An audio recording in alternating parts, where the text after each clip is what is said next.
So guys, this is my new project. Ito yung bagong tanim na nahuling tinanim namin na kintake, pero ngayon ay lagyan na namin ng taying. Ito kumakatay na po at namumulap na. So next week guys ay malaki na po yung bunga nito.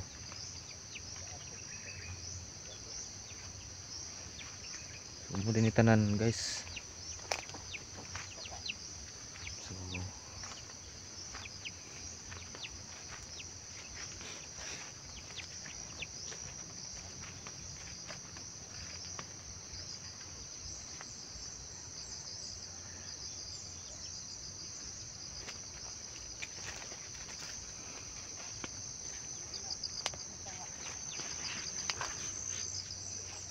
Suruyo na itong tanan para mas pagsignis sa tanawin.